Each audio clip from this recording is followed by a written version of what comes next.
तं नित्यं ध्यायन्ति योगिनः कामदं मोक्षदं चैव ओंकाराय नमो नमः। ॐ अद्वैतं परमात्मनं सच्चिदानन्दविग्रहं भावानन्दं परं गुरुं नौमि यतिश्रेष्ठं श्रियायुतम् अखण्डमण्डलाकारं व्याप्तं येन चराचरम् तत्पदं दर्शितं येन तस्मै श्रीगुरुवे नमः। भावपात्र में अर्थ करो सुंदर जीवन फूल सद्गुरु के अर्पण करूं यही ज्ञान पाऊं। ओम शांति शांति शांति। बोलो शिव शंकर भगवान की जय। श्री सद्गुरु शंकराचार्य जी महाराज की, सद्गुरु परमानंद जी महाराज की, सद्गुरु भावानंद जी महाराज की, तपोभूमि ग्राखिला धाम की, माता भ्रामरी देवी की जय हो। अपनी वाणी पवित्र करने के लिए थोड़ा भगवत नाम संकीर्तन करेंगे। कृष्णा गोविंद गोविंद गोपाला, कृष्णा गोविंद गोविंद गोपाला, भजो मुरली मनोहर नंदलाला, भजो मुरली मनोहर नंदलाला।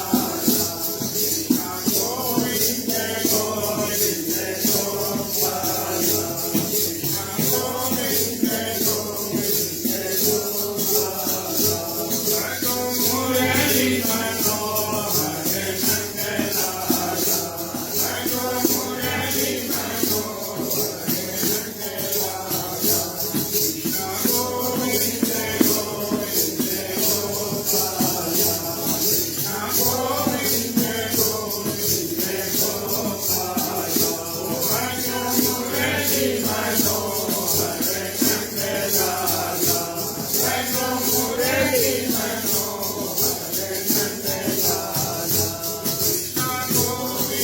गोविंद गोपाला, कृष्णा गोविंद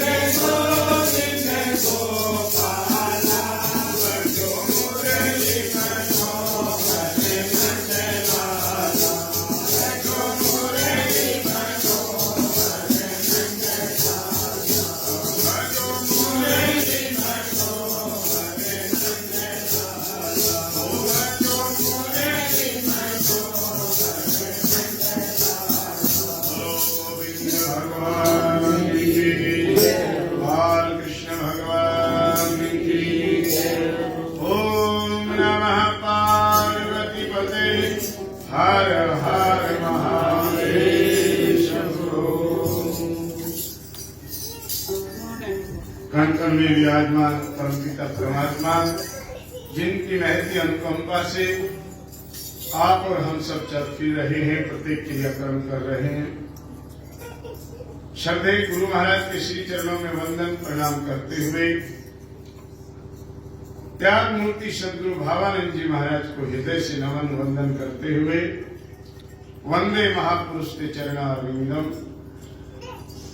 आज श्री महावीर जी शोकंद, श्रीमती सुनीता देवी शोकंद, अंकित शोकंद और इनके घर में जो खुशी हुई, आज का निमित्त क्या है? सत्संग में जब भी हम जाएं इस बात को विशेष ध्यान रखें कि आज का सत्संग का निमित्त क्या है। एक नित्य कर्म, एक निमित्त कर्म। आज का निमित्त है कि महावीर जी के यहाँ देवता हुआ, तो सुनीता जी ने अपने देवता होने की खुशी में ये सत्संग का आयोजन किया है। बहुत बहुत बधाइयां, शुभ आशीर्वाद। मीरा मनदास स्वरूपा मातृशक्ति आज के इस पवित्र आयोजन में बच्चे को आशीर्वाद देने पहुंचे। गुड़गांव से श्री ओम प्रकाश जी जांगा, रामवती देवी जांगा, तलवंडी राणा से हमारे श्री अजय सिंह काला, किरण देवी, और ईगरा से पधारे श्री महेंद्र प्रधान जी, दलवीर जी, और भी नरवाना से ओमपति बहन जी भी आए हैं, और भी भक्त लोग चल करके आए बच्चे को बधाई देने। और आपके अपने ही गांव से पूरी सत्संग मंडली गुरु रविदास जी महाराज को इष्ट मानते हुए बच्चे को आशीर्वाद देने पहुंचे। चाची ताई जो भी जिसका रिश्ता है सभी, कोई नानी का रिश्ता यहाँ ज्यादा क्योंकि आपकी लड़की है तो सबका लगभग देवता ही मिलेगा।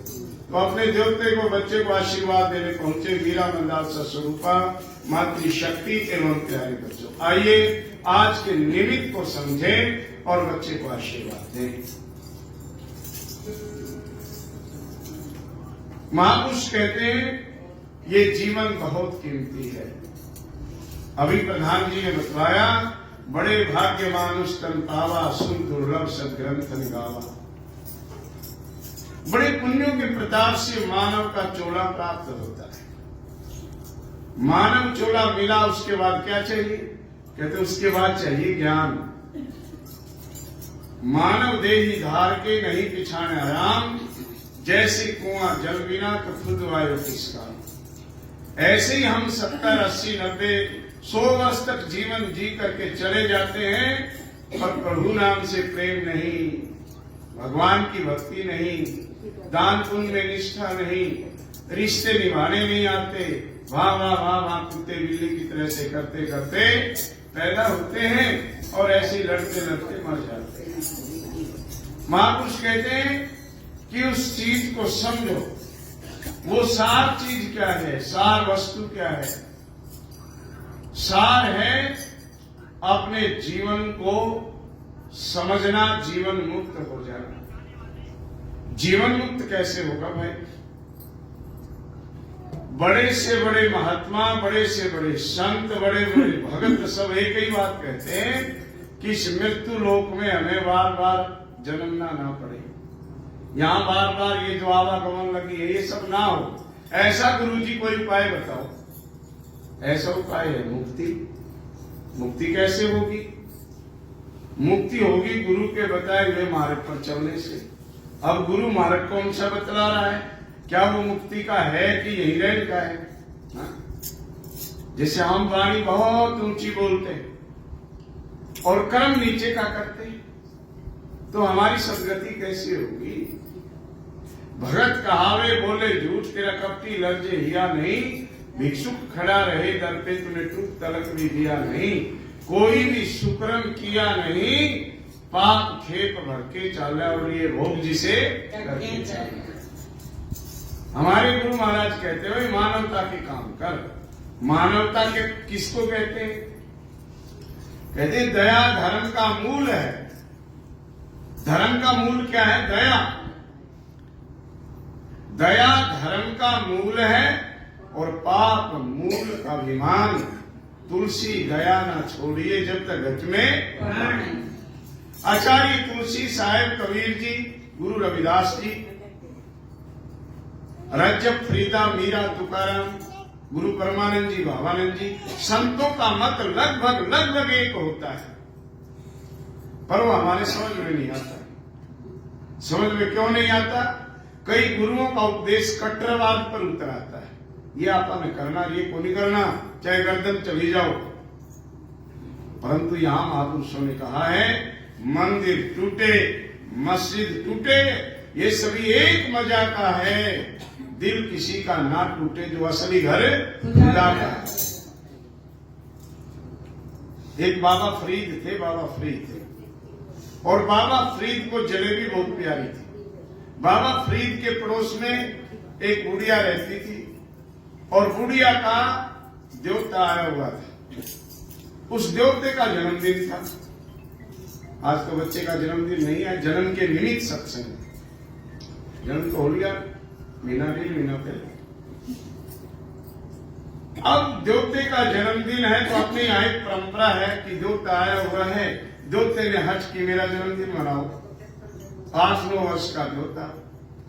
अब बुढ़िया ने सोचा बाबा फरीद को जलेबी बहुत प्यारी है, ऐसा करते हैं, एक पाव, गरीब थी बुढ़िया, एक पाव जलेबी ले आते, बाबा फरीद को भोग लगा दूंगी, फिर वही जलेबी मेरे देवते को मिल जाएगी। एक पंथ दो काज, देवते का जन्मदिन मनाया जाएगा, एक संत के दर्शन हो जाएंगे और जलेबी का एक पॉकेट लेकर के और बाबा फरीद के पास गई, साथ में देवता, प्रणाम किया। महाराज अपनी मस्ती में बैठे हुए थे, तो जब संत अपनी मस्ती में बैठा हो उसको उठाना नहीं चाहिए। महापुरुष कहते हैं भोजन का कण और साधु का क्षण व्यर्था नहीं जाना चाहिए। वो अपनी मस्ती में रहते, उस मस्ती के लिए उन्होंने घर छोड़ा है। नहीं तो राजा घर क्यों छोड़ते, जो सुख होता है इस घर में। कई लोग कहते हैं जी पूरे कर ले, करने वाला हो तो नहीं बनता भाई, तू कितना करता है बता। बाबा बैठे अपना, वो नानी देवता पहुंच गई, प्रणाम किया, बहुत देर तक बैठे रहे। बाबा की आंख खुली, आंख खोल के देखा, बोले हाँ मां बोलो। बोले महाराज हम तो बहुत देर से बैठे, आपने आंख ही नहीं खोली। ये मेरा देवता है, इसका जन्मदिन है, इसने कहा मेरा जन्मदिन मनाओ, जिद कर ली। हम गरीब हैं, अब गुब्बारे और बड़े बड़े केक और क्या क्या व्यवस्था होती है जन्मदिनों पे, हम लोग तो गरीब हैं। हमने सोचा कि आप हमारे पड़ोस में, आपकी कुटिया है और आपको जलेबी बहुत प्यारी है, मैंने सुना आपको जलेबी बहुत अच्छी लगती है, तो हम थोड़ा सा प्रसाद लेकर के आएंगे जलेबी का और आप उसका भोग लगाओ, बच्चे को भी प्रसाद मिलेगा, आशीर्वाद मिलेगा। हमारे देवते का जन्मदिन है। तो बाबा फरीद जो था ना, वो मुसलमानों का संत था, हिंदुओं का नहीं था। मुसलमान मजहब को मानने वाला था, पर सच्चाई न हिंदू होती है, न मुस्लिम होती है, न सिख संप्रदाय को मानती है, न ईसाइयत को मानती है। सच्चाई एक ही होती है, सबकी बराबर है। पानी सबके लिए एक काम करता है, वायु सबके लिए एक काम करती है, अग्नि सब मजहब को मानने वालों के लिए एक ही काम करती है, परमात्मा सबका एक है। वास्तव में जो संत परमात्मा तत्व को जान लेते हैं वो भी सबके लिए एक जैसे। हमारे यहाँ हिंदू धर्म में भी जो ब्रह्मज्ञानी महापुरुष हैं, उनकी दृष्टि में सब एक होता है। बाबा मेरे देवते का जन्मदिन है और ये प्रसाद ग्रहण करो। बाबा फरीद की ने पॉकेट लिया और आंख में आंसू आ गए, रोने लगे, टप टप आंसू टपकने लगी। कहने लगी महाराज क्या बात है, आप दुखी क्यों हो गए। बोले मां दुखी क्या हो गया, मैं क्या बताऊं, आज तो मेरा रोजा है, उपवास है, मैं पानी भी नहीं डाल सकता मुंह में, जलेबी कैसे खाऊंगा, जलेबी का भोग कैसे लगेगा। बस ये बात सुनी और बुढ़िया माता ने कहा कि लाओ फिर जलेबी का पॉकेट वापस दो, हमारे बात को समझो, हम गरीब हैं, हमारे भाग भी गरीब हैं। आज हमें समझ में आया, हम तो बहुत दिन से आपके पड़ोस में रहते थे, कभी कुछ लेकर नहीं आए, आज देवते ने जिद की तो ये प्रसाद लेकर के आए और आज ही ऐसा मिला कि आज आपका रोजा है, महाराज ये प्रसाद हमें वापस दो, आपका रोजा, आपका व्रत, आपका उपवास ना टूटे, हमें कोई अधिकार नहीं। और रोने लगी बुढ़िया, और बुढ़िया को रोता देख के देवता भी साथ में रोने लगा। और महात्मा सूफी संत ये दृश्य देख रहा है, महाराज आपका व्रत टूटे, हमें कोई अधिकार नहीं, पर मैं रोती हूं अपने भाग्य को कि गरीब के भाग भी गरीब होते हैं, गरीब का प्रसाद भी कोई भोग नहीं लगाता। और बुढ़िया को और देवते को रोता देख करके संत के नेत्र भी भर आए, रोने लगे, कहने लगे मां लाओ ये प्रसाद वापस दो। बोला क्यों, आपका तो उपवास है। उन्होंने कहा कोई बात नहीं, मैं उपवास कल कर लूंगा, उपवास परसों कर लूंगा, परंतु मंदिर टूटे, मस्जिद टूटे, ये एक मजाका है, दिल किसी का ना टूटे, जो असली घर खुदा का है। अगर आज मैं आपका प्रसाद भोग नहीं लगाऊंगा तो मेरा खुदा, मेरा परमात्मा नाराज हो जाएगा। ये होती है बातें, इसका नाम है मानवता, ये होता है संतत्व। आइए उसी संतत्व को प्राप्त करने के लिए हमारे गुरुओं ने राम नाम की महिमा में एक भजन गाया है, आप मेरा साथ दो। अरे दुनिया में भाइयों राम भजनिया तेरे, दुनिया में भाइयों राम भजनिया तेरे, दुनिया में भाइयों राम भजनिया तेरे, दुनिया में भाइयों राम भजनिया।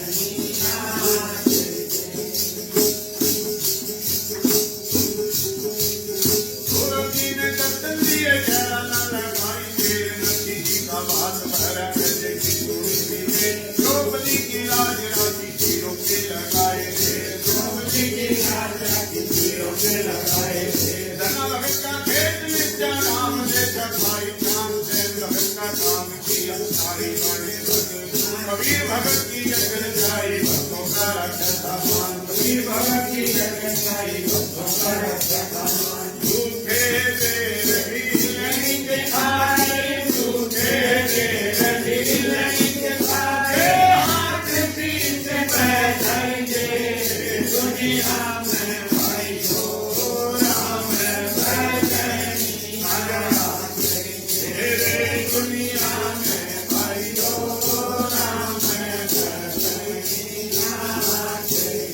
राम रावण ने अभिमान किया, राम से लगाया बैर किया, तो उठाए लाया फिर सीता लगाया, लंका में हनुमान करे फूक दिया सारा शहर, लंका में हनुमान करे फूक दिया सारा शहर। सोने के कलंक जाके छोड़ के बने दरबार, रामों बेटे पोते जिनके कुसुम की लागी के आखिरी में मना पड़ा तुझे ना बचाई पाए, आखिरी में मना पड़ा तुझे ना बचाई।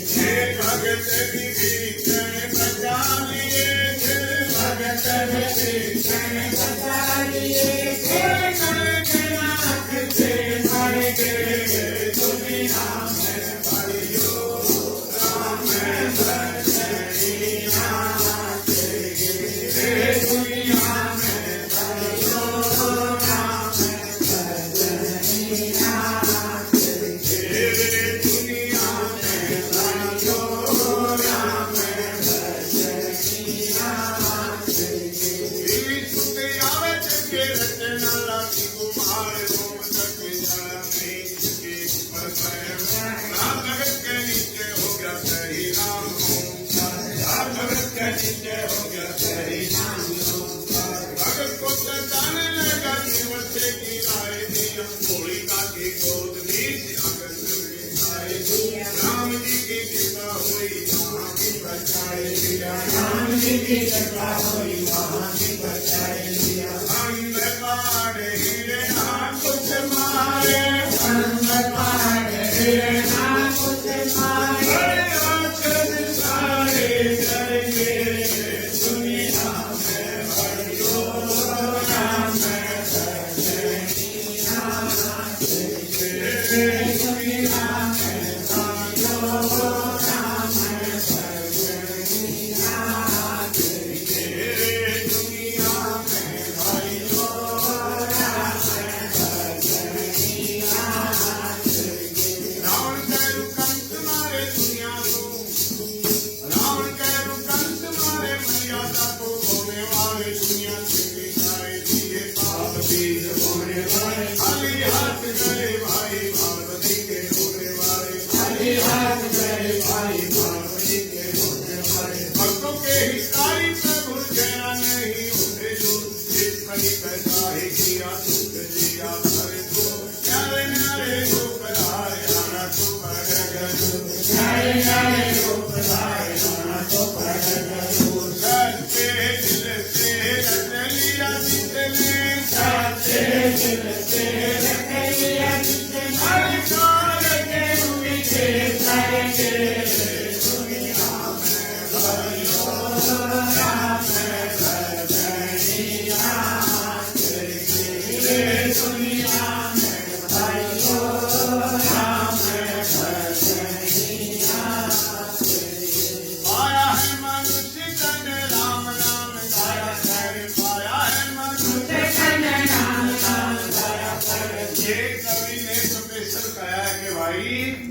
मानव का चोला मिला है, इसलिए राम नाम जपा कर। सुबह शाम की टाइम बनाकर भरो भजन से कोठा, अरे तू श्याणा को न घेर लिया तूने टोटा।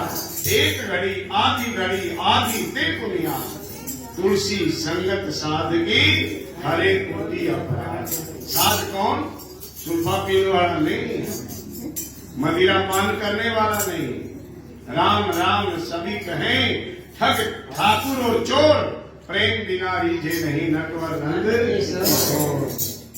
उसको प्रेमी चाहिए, भगवान का भजन करने वाला चाहिए और पाखंड से दूर रहना, ऐसा जिसका जीवन।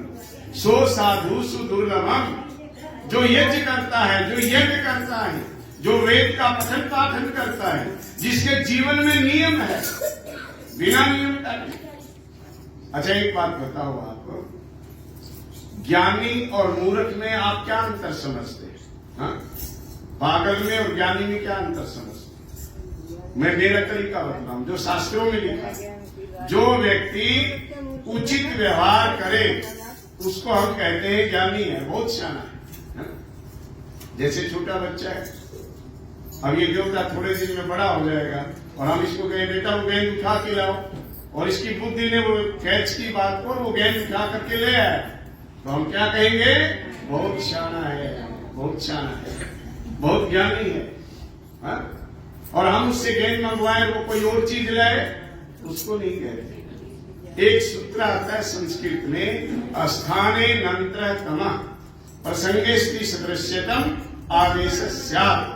ऐसा ज्ञानी सो ज्ञानी सुदुर्लभम, जो समय अनुसार सही काम करे। जैसे जहां हमारे घरों में सब जगह लैट्रिन बाथरूम व्यवस्था है ना, तो रसोई वाला काम तो लैट्रिन बाथरूम में करे, और लैट्रिन बाथरूम वाला काम कोई रसोई में कर दे तो उसको आप क्या कहोगे? पागल हो जाए। क्यों पागल हुआ? क्योंकि स्थानीय मंत्र, स्थान के ऊपर जहां जिस स्थान के लिए जो जगह बनी है उस पे ये काम नहीं करता, ये स्थान को भूल गया, चुप गया। जब चुप रहना हो जब तो हंस पड़े बिना ही बात किए, और जब हंसना हो जब चुप रहे ऐसे, तो उसको आप क्या कहोगे? तो शास्त्र कहता है उचित स्थान पर जो उचित कर्म करता है उसको ज्ञानी कहते हैं। तो मानव देही ब्रह्म ज्ञान की प्राप्ति के लिए, स्वयं को जानने के लिए, परम तत्व बोध को जानने के लिए जितनी भी योनि है 83,99,999 सारी की सारी भोग योनि है। एक योनि है मनुष्य योनि, जिसमें ज्ञान अधिक है, वो परमात्मा तत्व को प्राप्त कर सकता है। इसलिए कहा बड़े भाग्य मानुष तन पावा, सुर दुर्लभ सद ग्रंथन गावा। इसलिए कहा है पाया है मनुष्य तन राम नाम गाया कर। भैंस के सामने जाके एक तारा खड़ताल बजा के नहीं कहता कोई कि भैंस का चोड़ा मिला है राम नाम गाया कर, या रामायण की चौपाई पढ़ ले, या अमावस्या को हवन किया कर, या पूर्णमासी को गंगा स्नान किया कर। भैंस पशु योनि जो भी है और किसी के लिए नहीं है। महापुरुष कहते हैं पाया है मनुष्य तन राम नाम गाया कर, पाया है मनुष्य तन राम नाम गाया कर, सत्य की कमाई भाई धर्म के मनाया कर, दूसरे का हक करते भूल के ना पाया कर, दूसरे का हक करते भूल के ना पाया कर, जागरे मुसाफिर कर भूल के मन होवे ना, कीमती है टाइम तेरा विश्व के मन होवे ना, हरि के हजूर रहो दूर कदे होना, हरि के हजूर रहो दूर कदे होना। उगने राम के भाई देवा सिंह, उगने राम के भाई देवा सिंह, सब रसीले भाई के दुनिया में भाई हो राम भजनिया, ये दुनिया में भाई हो राम भजनिया, ये दुनिया में भाई हो राम भजनिया। बोलो श्याम रामचंद्र भगवान की जय। तो आज के निमित्त में ये है कि हम लोगों को राम का नाम लेना चाहिए। क्यों लेना चाहिए? राम का नाम जपने से जितने भी सत्कर्म है, अभी जैसे कुंभ का मेला गया तो वहां स्नान करके आएंगे। पूरे विश्व में एक ही जगह ऐसी है जहां गंगा, जमुना और सरस्वती गुप्त रूप से मिलन होता है, जहां पर त्रिवेणी का संगम है। गंगा जमुना तो मिल जाती है, कई जगह मिलती है, पर वहां सरस्वती नहीं है। अलकनंदा, मंदाकिनी देव प्रयाग में और रुद्र प्रयाग में मिल जाती है, पर वहां पे तीसरी नदी नहीं है। तो न वहां पे यमुना जी है और न वहां सरस्वती है। हाँ? एक ही स्थान है पूरे वर्ल्ड में जहां गंगा, जमुना, सरस्वती का मिलन होता है। जो भी हम दृष्टांत देते हैं कि त्रिवेणी के धाम पे मीरा मलमल नहाइए, तो त्रिवेणी का नाम अंदर भी है त्रिवेणी। हाँ? पर पहले बाहर वाली को भी समझ रहे, अब की बात तो लोगों ने बहुत समझा है। कितना 65 करोड़ लोगों ने डुबकी लगाई है। अविश्वसनीय है, कल्पनीय है ये, इतने लोगों का एक साथ स्नान करना। मैंने भी 12 दिन लगाए, भगवान की कृपा हुई। स्वास्थ्य ठीक नहीं था, फिर भी भगवान ने कृपा की, जाओ, समय दिया। ये समय परमात्मा ने दिया है राम नाम जपने के लिए। दुनिया की चीजें, दुनिया की बातें, दौलत, माताओं बहनों, सब यही रह जाएगा। नित्य बना करके, नियम बना करके सत्कर्म में लागो। सत्कर्म इस जीव का साथी। अगर मुक्त होना है तो भजन करो। सूरत को शब्द में लाना, पकड़ेंगे डोर चढ़ जाना। सूरत को शब्द में लाना, पकड़ेंगे डोर चढ़ जाना। पहुंचेगा कोई मस्ताना, गुरु से जो भेद पाएगा। भजन कर रोज ईश्वर का, जो तेरे काम आएगा। कर्म को ध्यान से करना, अंत में साथ जाएगा। कर्म को ध्यान से करना, अंत में साथ जाएगा। तो मनुष्य योनि की महिमा इतनी क्यों है? और किसी भी योनि की महिमा नहीं। मनुष्य के अंदर ज्ञान अधिक है। मानव समझता है ब्रह्म द्वार तक कैसे जाया जाएगा।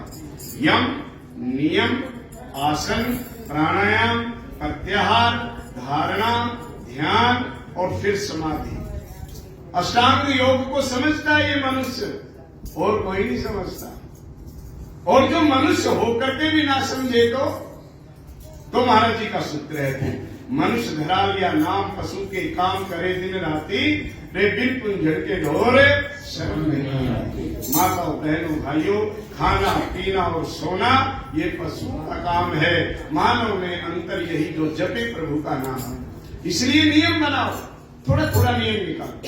क्या आज हमने 10 मिनट, जो जिस इष्ट देवता में आपकी निष्ठा हो, पवित्र नवरात्रि चल रहे, माँ भगवती में निष्ठा हो, भगवान राम कृष्ण शिव में निष्ठा हो, हनुमान जी में निष्ठा हो, अपने गुरु के अंदर निष्ठा हो।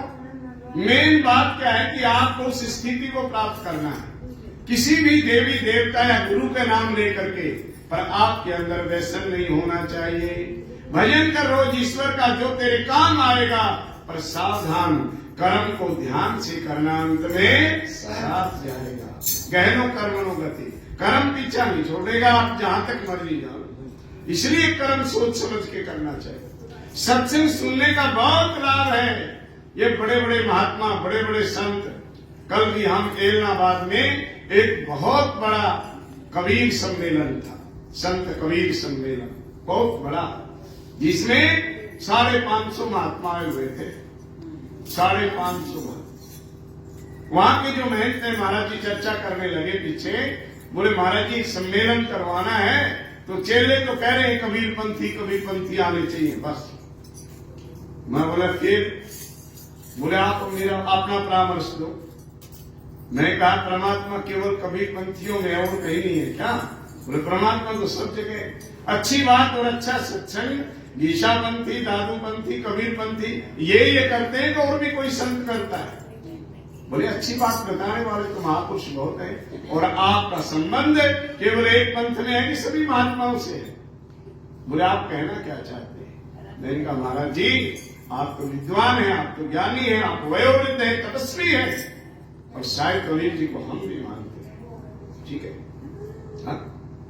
जो कबीर पंथी होकर के मदिरा पान पिए पड़ा है और हुक्का से तो ऊपर ऊंचा धरा है, वो कबीर पंथ को मानता है कि जो सुबह उठ करके साहेब का ध्यान करे, वाणी का पाठ करे, वो मानता है। कौन सा सत्य है? चाहे वो कबीर पंथ को ना भी मानता हो, फिर भी वो अनुयायी है। भगवान शिव को माने या ना माने, उसका आचरण अच्छा होना चाहिए, वो शिव भक्त है। सभी महापुरुषों ने एक ही बात कही। मैंने कहा मैं चाहता हूं कि हर दर्शन संत सम्मेलन करवाओ सारे, पर उन संतों में अच्छे अच्छे महापुरुष होने चाहिए। ये नहीं कि भाई वहां दक्षिणा दी, और एक बात और लिख रखी थी। एक बात, वो महाराज जो है ना छतरी दिया करते और एक कंबल दिया करते। तो जो अच्छे महापुरुष होते हैं आश्रम में आके छतरी और कंबल दे दिया, किसी के काम आ जाएगा उनको लेके। पर हर प्रकार की क्वालिटी है। वहां पे कुछ लोगों ने, वहीं पास में एक ठेका था और वहां पे लिख रखा, बात बताते हुए हंसी आती है, मदिरा का ठेका, और उस पर लिख रखा महात्माओं के लिए विशेष छूट। मेरे को बड़ी हंसी है। जो महात्मा होगा वहां पर जाएगा क्या? और उन्होंने उन महात्माओं को संकेत दिया, भाई कोई छतरी आई वो 150 में 50 की वहां देके और आधा पौवा देके, वो चद्दर थी 200 रुपए की, 100 रुपए में दे करके उससे अमृत दे दिया और जहर दे दिया। मैं उतरा, कई लोगों ने सोचा कि महाराज कहाँ जा रहे हैं, तो मैंने उस भाई को बुलाया। मैंने कहा भाई हम सब जानते हैं, परिचित हैं, और आश्रम के पास में आपका ये ठेका है, और एक कृपा आप भी कर दो, आप भी तो हिंदू हो गए, ये जो ऊपर लिखवा रखा है इसमें हम सब आ गए, जिसको लेनी है वैसे ही तेरे को चद्दर और छतरी बेच देगा, पर ये सब रखवा दे, महात्माओं के लिए विशेष। जो महात्मा है वो यहाँ तक नहीं आए। इसलिए अपने जीवन को संभालो कि हम किस योनि में पैदा हुए हैं। मनुष्य धरा लिया नाम पशु के काम, करे दिन राती रे दिन कुंजड़ के ढोर शर्म नहीं आती।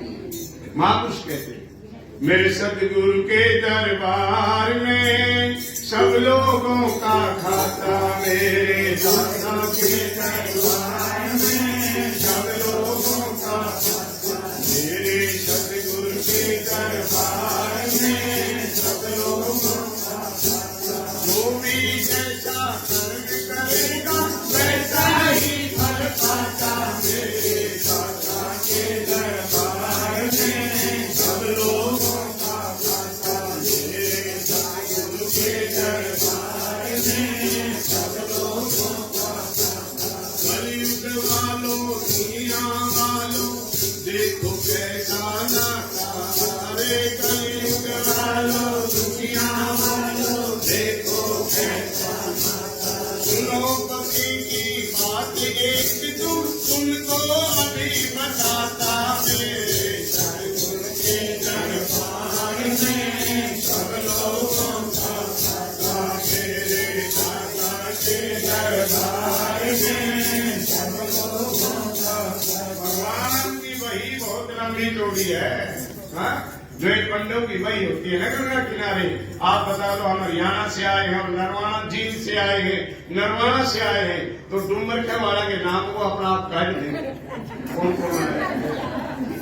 जब दुनिया का व्यक्ति इतने बड़े खाते रखता है और जो सबका मालिक है, पूरी दुनिया पूरे वर्ल्ड को चलाने वाला है, उसकी मेमोरी कितनी होगी। इसलिए सावधान, कर्म करने में ध्यान रखना चाहिए। मेरे सदगुरु के दरबार में सब लोगों का खाता, मेरे दादा के दरबार में सब लोगों का खाता। गाता झूठा संत गिरती का राजा का रानी, गाता झूठा संत का राजा का रानी। प्रभु की पुस्तक में लिखी है सबकी कर्म कहानी, मेरे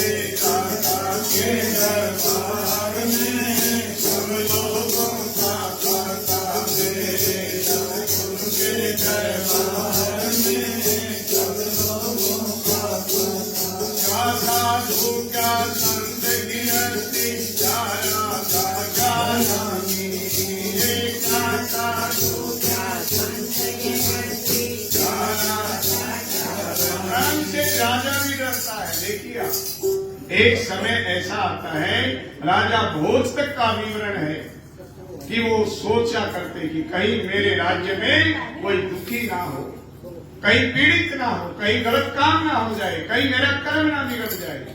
और संत भी सोचता है, जिस दिन ये जीव माताओं बहनों भाइयों अपने कर्म के लिए सोचना प्रारंभ कर देगा कि कहीं कोई कर्म तो नहीं बिगड़ रहा, कहीं कोई उल्टा सुल्टा काम तो नहीं हो रहा है, और इसकी यातना जब भोगनी पड़ेगी तो बड़ी मुश्किल हो जाएगी। क्यों? कर्म ये है कर्म भूमि, यहाँ किए हुए कर्म के फल भी भोगे जाते हैं और नए कर्म करने के लिए स्वतंत्रता भी है। तो बोले ऊपर क्या है? बोले ऊपर है जो नीचे कर रखे उसका फल भोगना। अच्छे किए हैं तो स्वर्ग में भोगना और बुरे किए हैं तो नरक में भोगना। वहां तो किए हुए का भोग भोगा जाता है, नए कर्म नहीं किए जाते स्वर्ग नरक में। इसलिए मुसाफिर जागते रहना, नगर में चोर आते हैं। ये वासना, ये विषय, ये बहुत बड़े चोर बतलाए हैं महापुरुष ने। इसलिए सावधान रहो। मेरे सद्गुरु के दरबार में सब लोगों का मेरे सद्गुरु के दरबार में सब लोगों का चले नहीं उसके घर रिश्वत, ना ही चले चालाकी। चले नहीं उसके घर रिश्वत, ना ही चले चालाकी। इससे पहले लेन देन की रीत बड़ी है बाकी। इससे पहले लेन देन की रीत बड़ी है बाकी। उनका बेड़ा पार करते हैं, पाप की नाव डुबाता। मेरे सतगुरु के दरबार में सब लोगों का दाता। मेरे दाता के दरबार में सब लोगों का दाता। कोई जैसा कर्म करेगा वैसा ही फल पाता। मेरे दाता के दरबार में सब लोगों का दाता। मेरे सतगुरु के दरबार में सब लोगों का दाता। कहते हैं कि वहाँ रिश्वत नहीं चलेगी। यहाँ जो काम ना हो, बिल कम ज्यादा आ रहा हो। तो कल एक माई कह रही थी कि महाराज जी बिल बहुत आ गया। तो उसका पति कहता कोई बात नहीं, तो चुप रह, ले दे के करवा लेंगे ठीक, ले दे के ठीक करवा लेंगे। पर वहाँ लिया दिया नहीं जाता, रिश्वत नहीं चलती। रिश्वत ना चलने से बहुत सिस्टम बंद हो जाता है। तो यहाँ तो चलती है पर वहां नहीं चलती। इसलिए सावधान। महापुरुष कहते हैं उसका फैसला कभी ना बदले, लाख कोई सर पटके रे। उसका फैसला कभी ना बदले, लाख कोई सर पटके। करता है इंसाफ सभी का, सिंहासन पर जग के वो करता है इंसाफ सभी का, सिंहासन पर। समझदार तो चुप रहता है, मूर्ख शोर मचाता। मेरे सतगुरु के दरबार में सब लोगों का दाता। मेरे दाता के दरबार में सब लोगों का दाता। वो भी जैसा कर्म करे वो वैसा ही फल पाता। मेरे सतगुरु के दरबार में सब लोगों का दाता। मेरे सतगुरु के दरबार में सब लोगों का दाता। क्या करें? बोले और क्या करना है? कर्म अच्छे करने हैं। और बोले जो कर लिया, बोले तो भाई बिंद गया सो मोती और रह गया सो पत्थर। बिंद गया, जो कर्म हो गया तो भोगना पड़ेगा अवश्य में। कर्तव्यम सो भोक्तव्यम, द्वितीयो नास्ति ना भूतो न भविष्यति। और ज्यादा सियाने बनोगे तो दोनों काम करने पड़ेंगे। बोले क्या? वो जैसे किसी को सजा हो गई तो उसने कहा भाई इस पे सजा पे जुर्माना है 100 रुपए। और बोले जी 100 रुपए ना हो, बोले 100 रुपए ना हो तो 100 प्याज खा लो। तेरा पीछा छूटेगा। उसने सोची प्याज खा लेते हैं, तो प्याज 10-15 रुपए, ठीक है भाई प्याज खा ले, पर इसका जुर्माना यही है 100 प्याज या तो 100 रुपए। बोले जी और? बोले ये दोनों नहीं कर सकता तो 100 डंडे। तो बोले नहीं मैं प्याज खा लूं। तो प्याज खाए, 15-20 खाने के बाद क्या हालत हो जाती है। घर में एक ही कई बार तीखा हाथ लग जाए तो, और उसने 15 बड़ी हिम्मत करके खाए कि डंडे ना खाने पड़े, चमड़ी जाए पर दमड़ी ना जाए और रुपया भी ना देना पड़े। दोनों चीज बचाने के लिए, चमड़ी और दमड़ी दोनों बचाने के लिए प्याज खाने शुरू कर दिए। 15-20 खाए तो फिर अंदर से उकलाई आने लगी। वो बोले नहीं जी नहीं। बोले फिर क्या करेगा? बोले मैं तो डंडे ही खा लूंगा। तो 20-25 डंडे मारे, सुपार आए, दर्द बहुत हुआ। बोले जी नहीं। बोले फिर क्या? बोले मैं 100 रुपये दे दूंगा।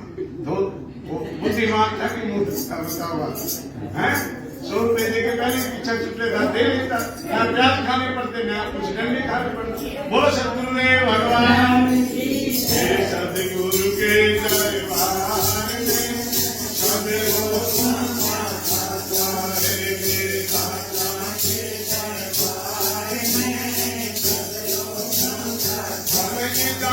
तो छुप रहता है, मचाता है।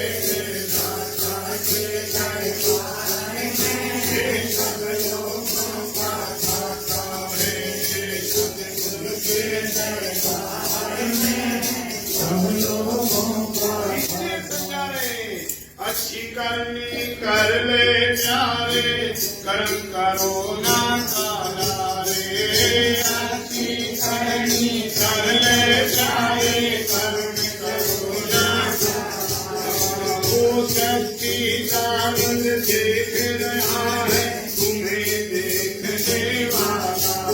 वो शक्ति सावन देख रहा है, तुम्हें देखने। सदगुरु संत से प्रीति कर लो, समय गुजरता जाता।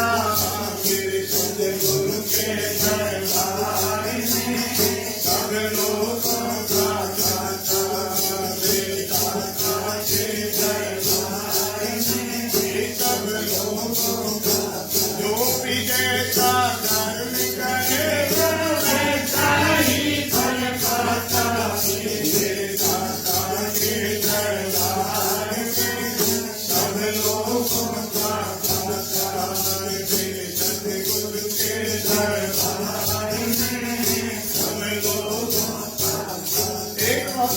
मना है, हम सब चाहते हैं कि हमारे बच्चे, हमारे बहुएं हमारी सेवा करें, सेवा।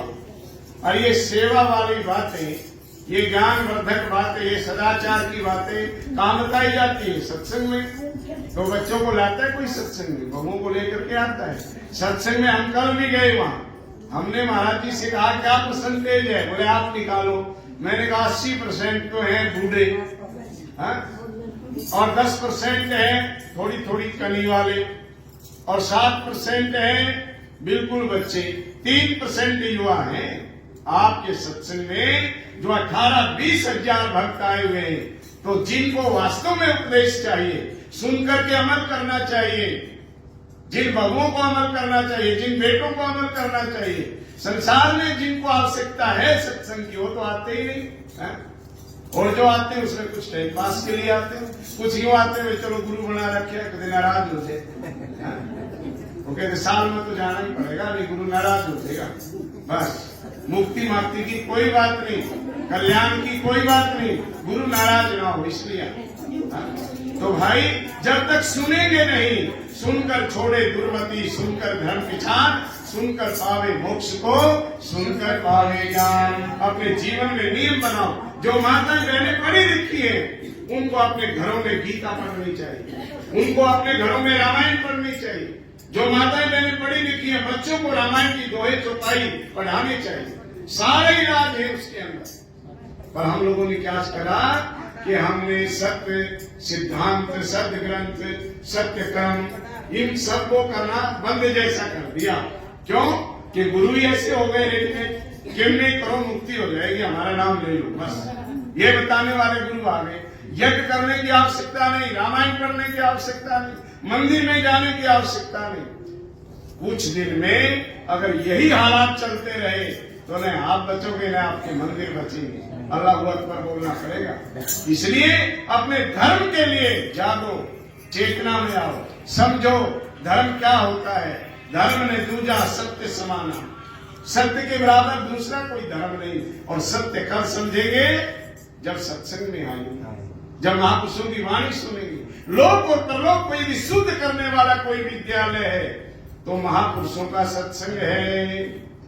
और सत्संग लग गया जीवन में, उसकी पहचान क्या? महापुरुष कहते हैं सत्संग लगा तब जानिए, और जब कुछ कुकर्म छूटे, दादू भांडा पाप का एक दिन चौड़े फूटे। आपको सत्संग लग गया, आप मदिरापान करते थे, आप मांस खाते थे, आप गंदा बोलते थे, और आप सत्संग में आने लगे। और सत्संग में आकर के आपने विचार सुने, भक्तों की कहानी सुनी, भोजन कैसा करना चाहिए। सत्संग में बताया गया कि युक्त हार विहारस्य युक्त चेष्टस्य कर्मसु। थोड़ा खाना चाहिए, शुद्ध खाना चाहिए, ताजा खाना चाहिए, पवित्र खाना चाहिए, और शाकाहारी भोजन करना चाहिए। यह आपने सत्संग में सुन लिया। अब आपने वो जो टेढ़ा मेढ़ा मार्ग पर चलते थे वो करना बंद कर दिया, तो आपके जीवन में सत्संग लग गया।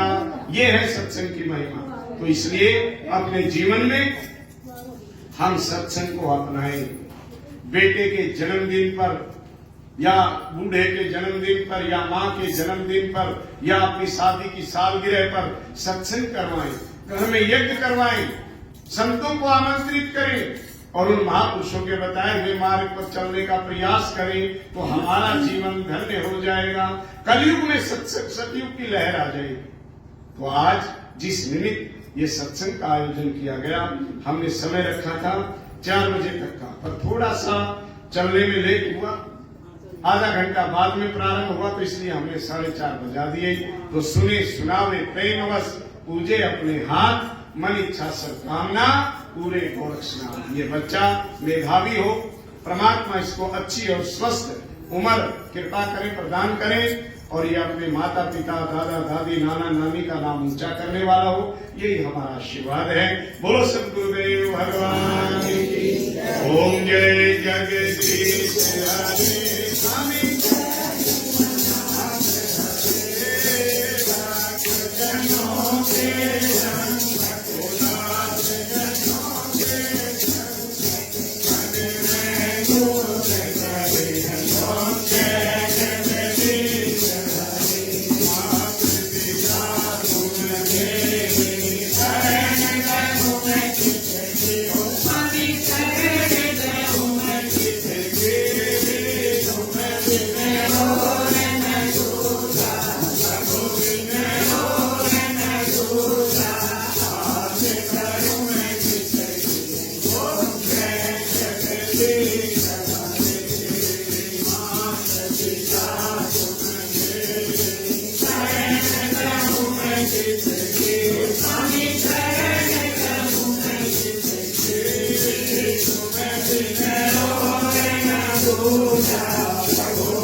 जगदीश हरे गुरुगुरं करुणावतारं संसारसारं भुजगेन्द्रहारं रामचन्द्रं भवानी श्रीराम मंगलमय घड़ी आई है कोई मांगे न मांगे मंगलमय घड़ी आई है कोई मांगे न मांगे घड़ी आई है कोई मांगे न मांगे मंगलमय घड़ी आनंद में घड़ी आनंद में घड़ी मंगल में घड़ी आई है कोई मांगे न मांगे हाथी घोड़ा पाल के जय कन्हैया लाल के हाथी घोड़ा पाल के जय कन्हैया लाल के हाथी घोड़ा पाल के जय कन्हैया लाल की सत्यानंद भगवान की जय सद्गुरु महाराज की जय सनातन धर्म की जय धर्म की जय धर्म का नाश हो प्राणियों में विश्व का कल्याण हो हत्या बंद हो गीता ज्ञान वेदों का ज्ञान संतों का ज्ञान ओम नमः पार्वती हर हर बोलो सद्गुरु भावानंद महाराज की ओम नमो नारायण